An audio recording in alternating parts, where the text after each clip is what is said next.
the moment that she said that she wants to jump in one of the startups, they all freaked out. It was Yeah. like it was a horror movie. House of European Tech is a publication covering the founders, tools, and ideas shaping Europe's tech future. I'm Lorraine Valera, and today I'm speaking with Sietse-Arne Schelpe, serial founder, builder of CorbenicAI and WeTime, and someone with a very honest take on what it actually means to build a startup in Europe. Okay. But thank you for taking the time to meet with me and House of European Tech to talk about your exciting founder journey and, of course, your latest project. So before we get into your latest project, which I want to hear more about, can you tell me a little bit about yourself? When did you start getting the founder bug? Actually, that was very early. I think I was 8 years old. I already dreamt that moment from how I would be grow old and to have my own hotel with a very good restaurant, but also with a very luxury team for the guests. And then when I think 4 years later, I needed those skills actually because a friend of mine got cancer, and his only dream was to go to Disneyland Paris. So I did everything from selling pancakes, creating a Christmas stall with products and stuff like that. And actually, I got the goal to achieve to get him to Disneyland for a weekend, but I was too slow. And actually, 1 week after we raised the money and gave the money to him, he passed away. So that's still a big failure for me. But so since I was little, I already had a goal for going in an entrepreneurship. So I already had the mindset and the goal for doing something and not agree with what people say you need to do. Not agree with what people say you need to do. What an origin story. And so tell me a little bit about the companies you've founded so far. And I know a lot about WeTime, of course, but there might have been something before. Yes, actually, I started a mountain. My nephew was second at Olympics. Then he was canceled because he did something naughty. He, he was busted with EPO. So after a few years, he came back, and actually, I started his fan site on that moment.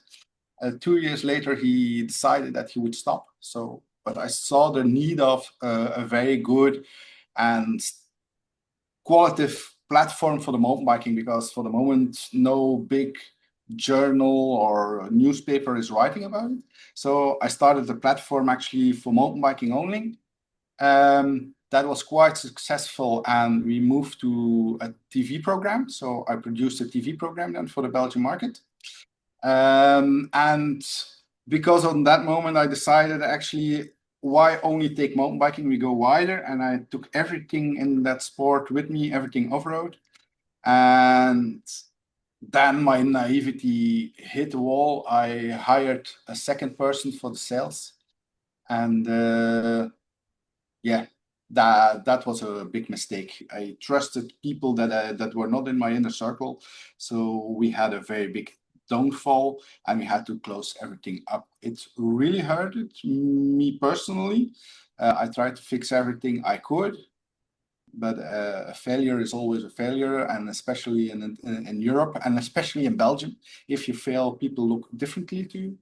So, but after that, I actually decided to go work for people, and my first one was Center Parks, and then I moved to Coffee Runboats, Printheel, Domino's Pizza, and Domino's Pizza was my last steady job. Then I went full freelance and I started WeTime. Actually, the WeTime 1.0 was something totally different than the second WeTime. So that's also another story. Yeah, well, maybe we can do in a few brief sentences where WeTime started and where it is now and the journey that you went on, because you guys pivoted, of course, Yes. at least once, if not more. Actually, the WeTime 1 was actually built from our own experience, and what I later saw actually in the market was that the need is there, but it's still something very difficult to solve. It's loneliness. And we moved from West Flanders in Belgium to Antwerp, and the culture shock is gigantic. And to how you say it, to make a home, you need some cohesion in the neighborhood. But as you're from the other side of Flanders, that's really, really hard to do. And it's the culture shock, but it's also the language barrier who is there. So actually on that moment I said, why doesn't exist something that can connect people? So the first version of Vita was actually a platform that connected couples and families together, but it was too early. People did not see that. The moment that we launched the last version of WeTime 1 was actually just before COVID, and we had 10,000 downloads in a week. And then the lockdown came and everything fell flat again. And I was tired of it, so I threw everything in the garbage can. I had enough. I was like, 4 years building, nope. Everybody is laughing when you tell you connect couples with other couples because they think of something sexual. Even with kids of the platform, the comments stayed the same. So I said, no, it's enough. You cannot pinpoint the angle, and you cannot fix the pain if people don't take it serious.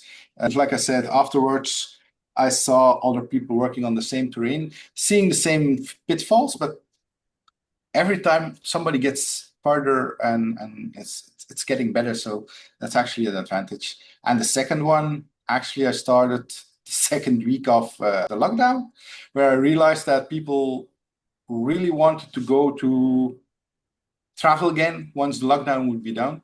Yeah. So I started building an AI, especially for travel. Yeah. But so wait, you threw WeTime 1 in the garbage right before lockdown, and then 2 weeks into lockdown, you're already like, okay, on to the next thing. Yes. For something that you didn't even know when it would be used, because you don't know how long the lockdown would have lasted. That's true, but as I had experience in the travel scene, I already knew a little bit how it would work. I also still have my own frustration in the travel scene. So I was like, hell no, people will want to have more luxury. They will want to have more personalization in the travel. And on that moment, don't forget, on the moment that I start building, ChatGPT was not there.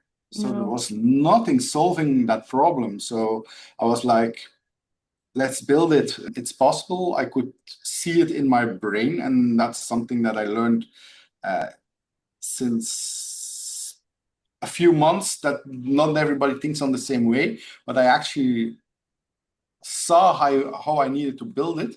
So I just built it, and I did not believe it was not possible. So, but did you know how to code? Yes, that's something I learned myself.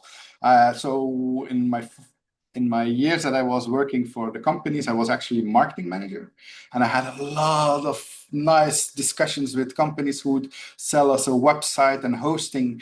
And I hated to be on the table and not understanding their language, and especially when I have the feeling that somebody is pulling the money out of your pocket without really doing some work. So I wanted to understand who I was talking to and what they actually did. So I learned to code myself, because actually from my education, I'm a chef cook, a chef in the restaurant. Yeah. So okay. Yeah. A man of many talents. Yeah. And so WeTime 2 started B2C, right? Yes. But then you guys went into B2B at some point, right?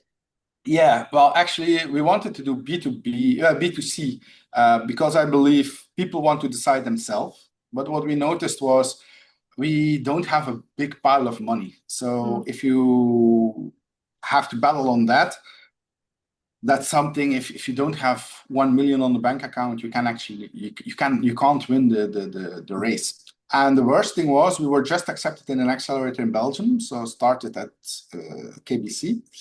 And I think we were 1 or 2 months far, and ChatGPT just came to the horizon. And I was like, oh, you're joking me. I was testing it, and I was like, damn. And so the first reaction was, okay, I close WeTime and I give up. I was really like, no way that we can battle with it. But from the moment I used ChatGPT, actually, I saw the flaws that it had.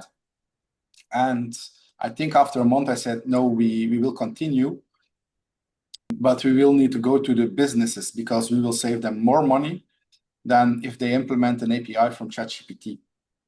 The problem is ChatGPT and AI LLMs are so big that we, even now, still these days, it's hard to explain what AI is and how it works and how it makes sure that it doesn't eat your budget and it still needs to help people. And that's what a lot of people don't understand. Oh, but it works. Oh, yes, but what is the bill after you have used it? And that's the big pain that still needs to be solved. If you see what they do these days, they just start building data centers and data centers to keep the the thing flowing. Yeah, it's not a solution. So. And companies are spending hundreds of thousands on tokens because now they want everybody to use AI for everything. So yes, yeah, indeed. yeah. Okay, and so this being in the context of House of European Tech, I have a €1 million question. So where is WeTime incorporated? So WeTime is incorporated in the US, and for the simple reason, in Europe, if you have a business and you don't have, or you have little traction, we are adverse to companies who don't have any traction yet. So what you need to do in Europe, you need to build, and you need to build, and then you need to have your first customers. And so only then you will be able to get some money and some extra budget to build. Or the other side in Europe, if you have your connections, you can open doors and you get some funding. The problem is that's almost not doable if you don't have a pot of money or gold in your back pocket, or if you're young enough to live at home and to start. So in Europe, we actually miss a lot of talent on a later stage in life because of the adversity and the fear of losing money. In the US, you have an idea, and if you can talk well and your idea sounds a little bit good, you're able to fetch your first round easily. And that's the big difference. That's why we went to the US. We got a lot more support. We were invited by Google. We were invited to Startup Grind. We have a very nice law firm who is helping us. So that's a big difference than in Europe. And then that's it always hurts me because I try to follow always all the European rules because I believe in the strict rules that Europe has, especially also for AI. And there's still a big hub and a big bump coming for AI on that way. But I love what they do in regulations, but I don't like the mentality in Europe for how to build startups here. And because, well, you mentioned, you know, in the US, it's easier to get money with just an idea. So when you say mentality, you really mean that VCs in Europe are looking for something already fully fledged with already some MRR, ARR before they actually want to invest? Yes, that's actually my learnings. Probably there will be others, but that's, I think, even when I look at the startups that I see passing by at Started, that's always the issue. And yes, there are grants and there are other solutions that you can use, but always one, you need to put in your own money also, a lot. And the grants take time that actually would be more useful to build and go on than that you're writing stuff. That's yeah, you need to have a plan, but do you really need to have a plan of more than 100 pages to explain what you will build in the future?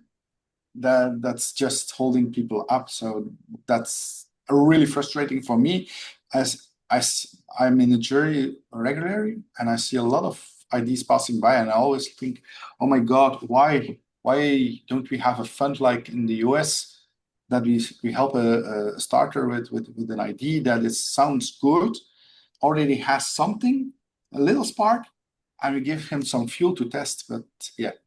Yeah, well, I think that tension is really felt by everyone. I see a lot of posts because there's a recent Dutch founder turned VC who said that founders nowadays just want to get money instead of just doing the work, and that he just, worked for years before he could pay himself. And then everyone's reacting saying, yeah, okay, but you were a student and you were 20 years old. You're not a 45-year-old person with kids that has to put food on the table. So what does that mean, that range of people can just not start companies? And so I think that's something that's really palpable right now online. And that's actually a very nice example. He actually felt the pain himself, and the moment he can help people and help others, he's protecting his money and is not going forward. So Yeah. that's also why Europe is losing a lot of technology growth and innovation, because we are afraid to handle and to jump. And actually, well, no, I would not have done it differently. I would still go to the US because I still have the feeling that you can achieve a lot more there and a lot faster. Do you think that has to do also with how we view failure in Europe as something bad? Yeah. Where I feel like in the US, it's just like you fail fast, you learn. Yeah, that's again the vision that we have here in Europe is you better go for safety. You better take your 9 to 5 job and you stay in it and you build your family and that's it. And you contribute to the social security. All well, all good. But what we forget here is that if we keep thinking like this, that we will lose our position in the world. And even look at the US, the last few years, they keep investing in what they think is working, the LLMs and all the big names. But actually for startups, it's also getting very hard in the US. But and where does it shifts? It shifts to the East. And in the East, they still put a lot of country money. China is putting a lot of billions in electric cars, in LLMs, and all those things. But actually, they go a lot faster.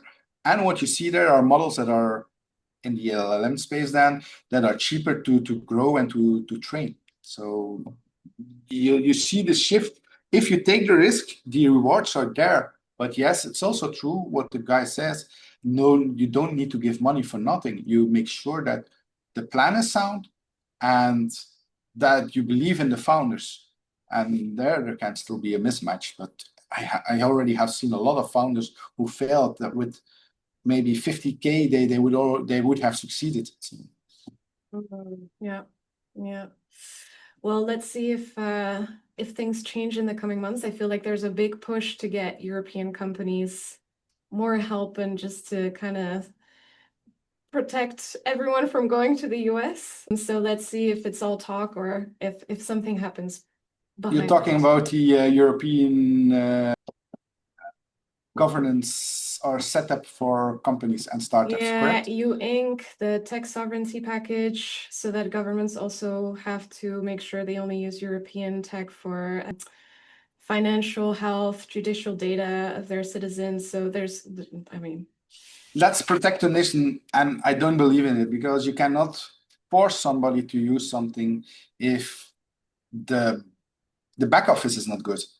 And there are countries, for example, in Netherlands, I believe the startup scene is much stronger than in Belgium and a little bit stronger than in France.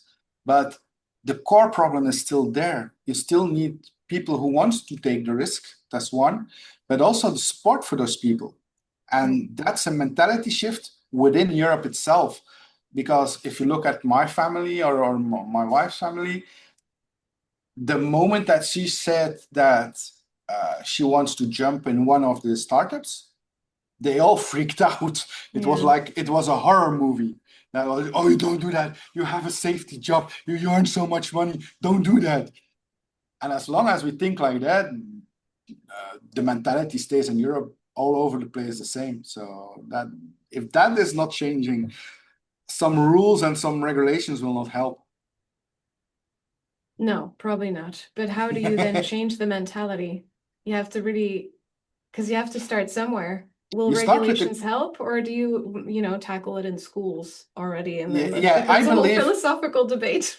Yeah, well, actually, yes, I believe that the education, especially in Europe, should change a little bit in some ways because I really struggled in school. I really believe that if I had another way of education, I would have done what I already have done, maybe 10 years earlier, because I would have gotten the freedom and to have learned on my way how to handle things.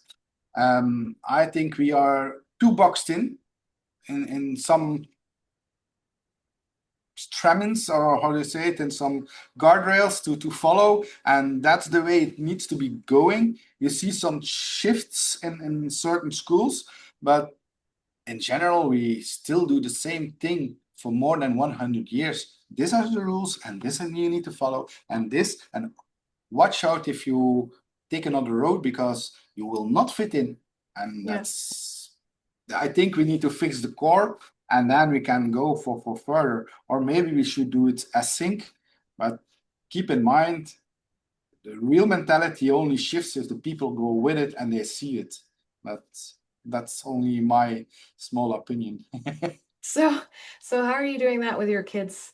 How are you giving them that? Because they're not getting it in school, that mentality shift. Because like you said, it's been the same for 100 years.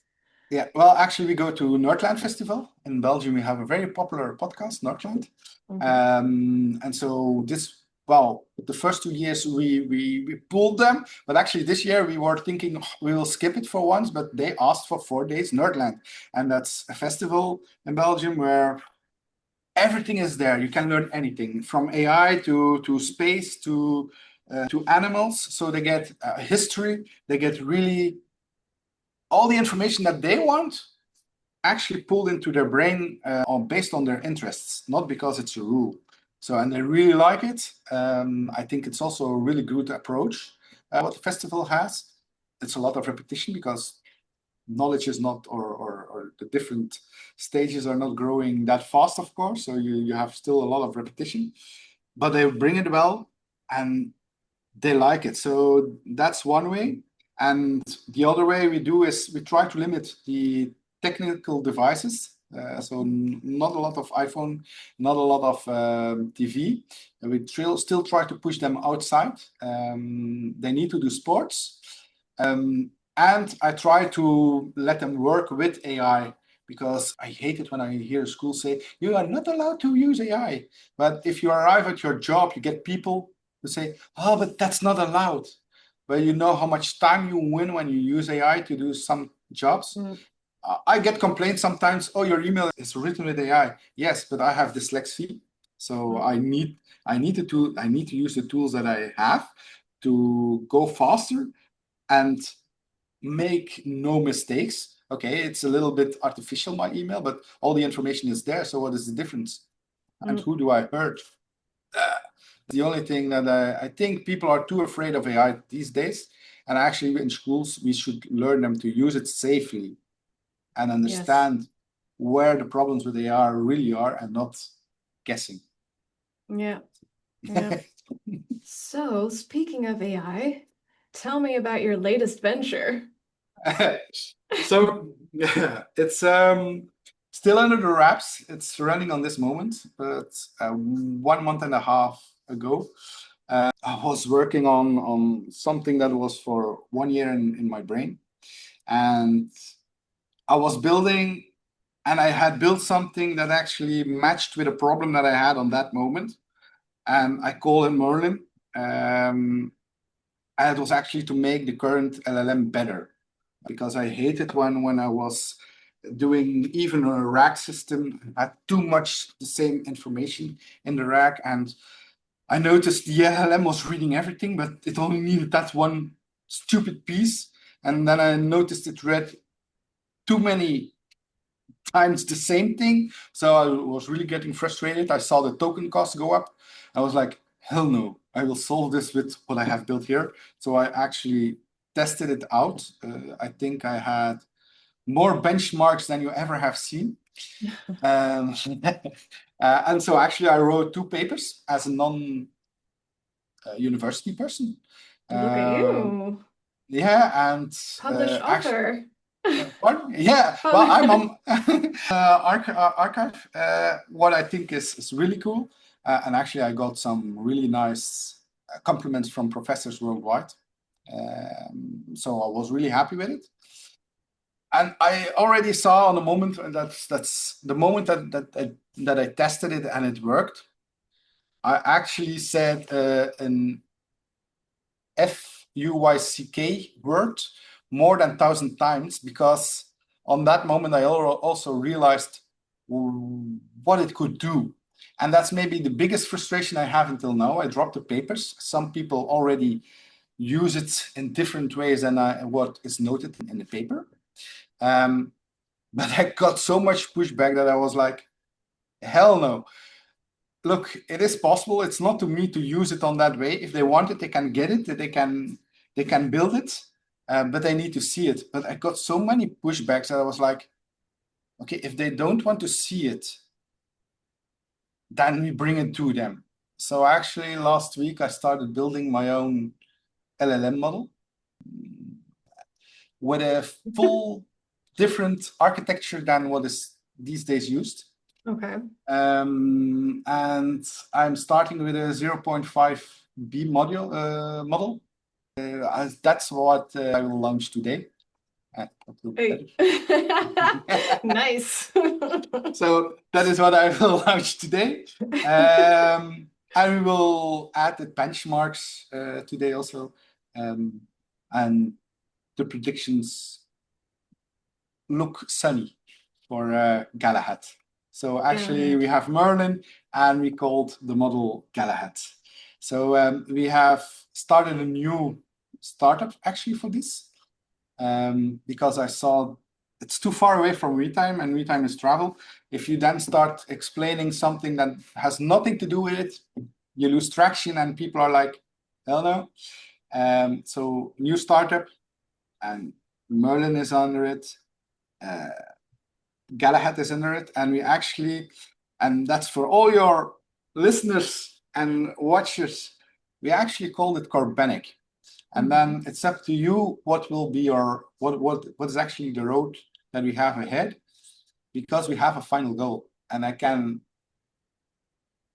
I will say it.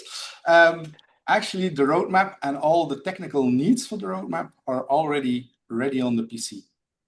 Okay. So, but that's something you can look up. You can use AI to figure out what it is. Oh, okay. So it's like a treasure hunt.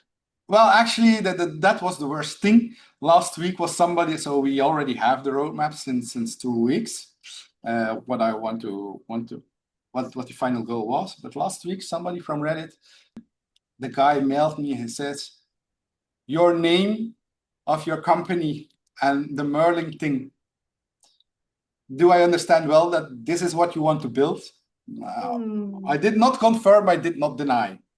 Okay, interesting. But so just to take a step back again, so Merlin is a way to use an LLM more efficiently because you deduplicate the information that it reads, the context?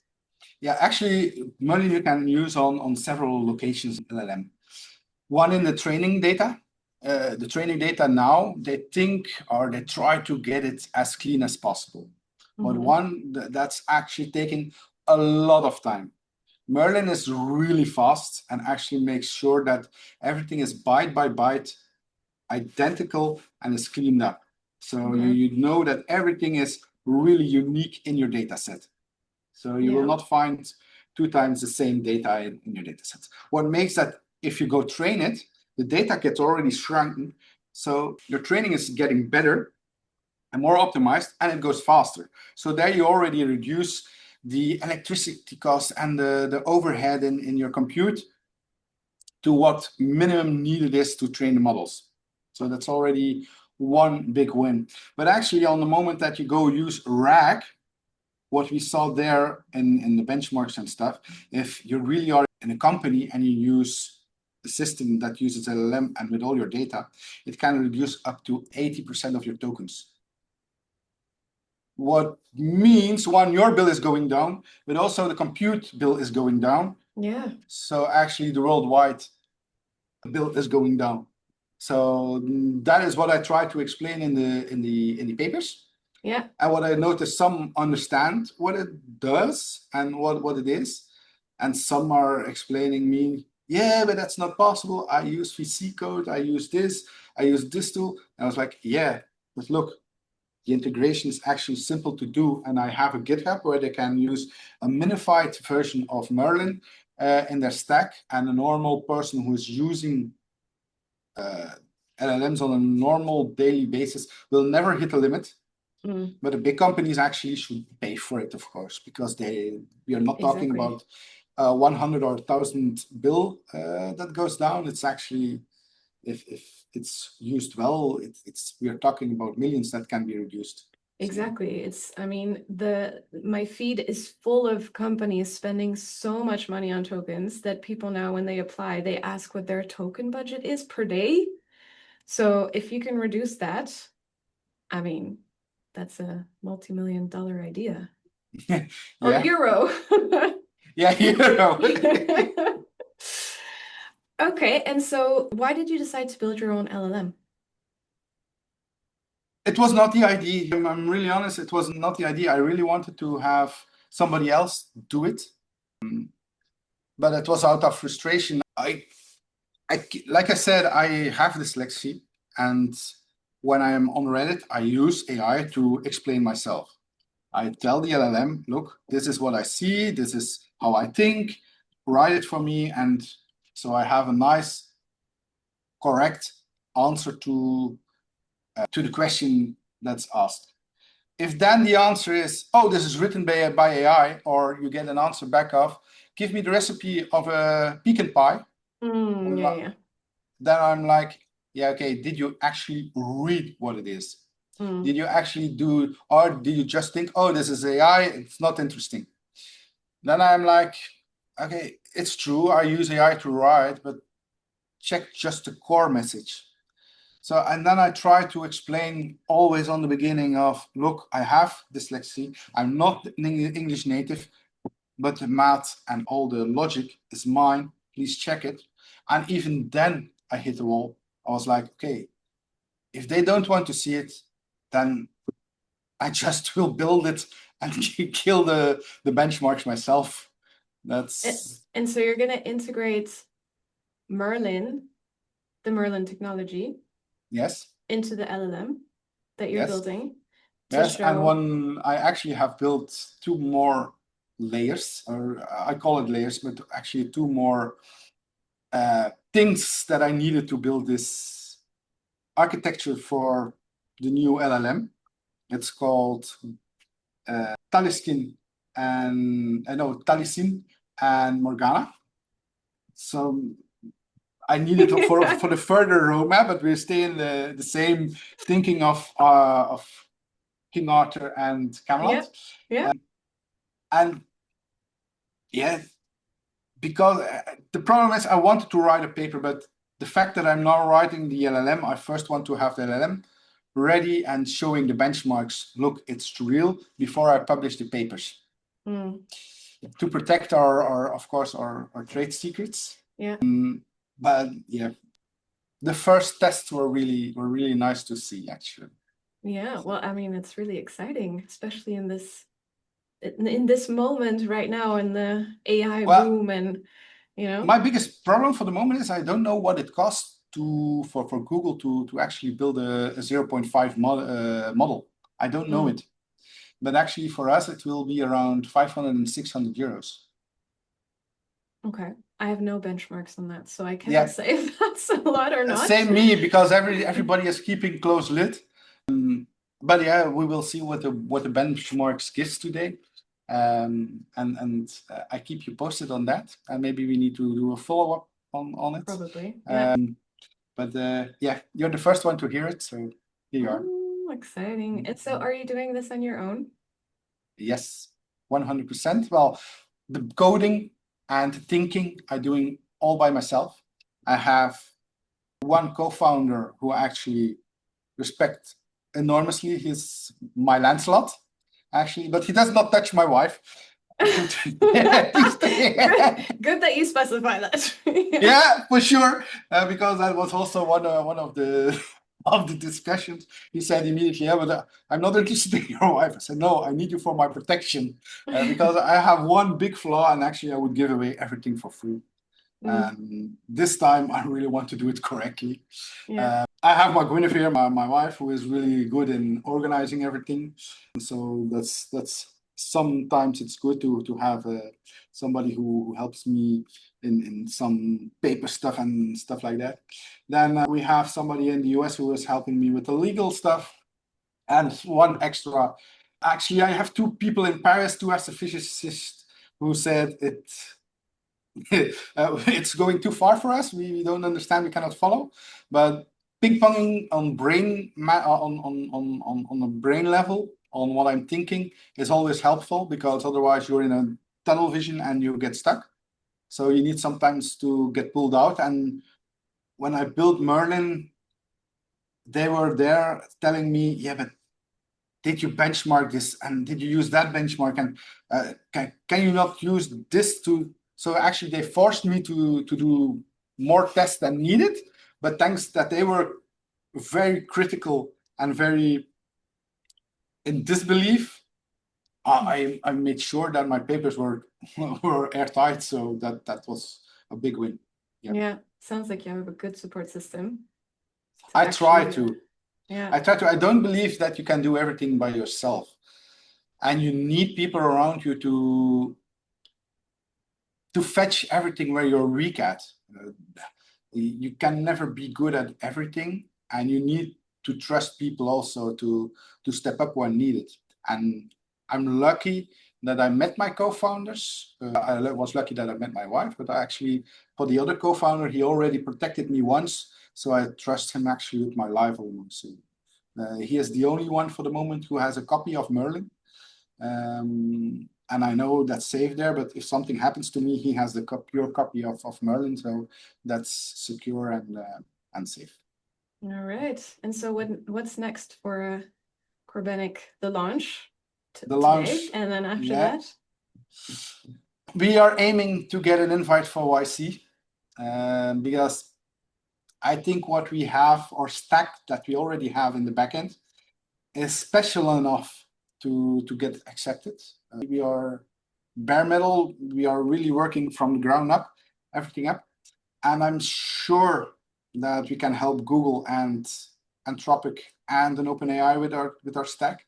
So I believe they are the gatekeepers to those companies, because otherwise, as a small company, you never get above the water and get visibility that it's needed to open the door. Even with my connections, I had one connection who is working on the marketing department of Google, and he was like, "Look, I see what you're doing. I understand what you're doing. I cannot bring you to the correct people." So then you're stuck. Yeah. And what about Mistral? You can help them as well. They're always open to call, but the problem is the quality is not there, and I don't know what they're doing. And then that's really frustrating, because I work for, next to what I'm doing already, I actually do freelance job for Bnode or Bpost in Belgium, but actually worldwide. And I really would love to have them in the stack and what I'm building there, but it's always 20 to 30% worse than the rest. So that does not work. And even if I want to, I don't get it on a level that it's workable. Okay. So, well, maybe they'll listen to this and reach out to see how they're always welcome. I'm always there to help people. So they can call, they can email me, and I will do what I can. Sounds good. We're about at time, so we're going to wrap up, but I do have one question. What would you tell a European founder that's just starting out? What advice would you have? Lock yourself up until you have the product, and then safely launch it in your neighborhood, and make sure you have 100 users before you try to get some money. Don't lose time on trying to fetch an investment. And don't believe the American dream that does not work in Europe. Believe in what you're building and build something that everybody wants. So that's the best advice I can give you. And don't believe that don't believe people or events that promise you the gold and the reach when you actually will not get that if you're not the unicorn that you can be already. All right. Thank you. Anything else you want to share? I love the project that you're doing. Thank you. So that will be for sure a new follow. A good, how do you say, greetings at home. So to the whole family. And for the rest, yeah, if anybody has a really hard and difficult question, please send it to me, because I know once this is done, my brain will be very bored again. You'll need your next project. Yes. All right, nice. Well, thank you. Yeah, you're welcome. Really Thank you very interesting much. chat.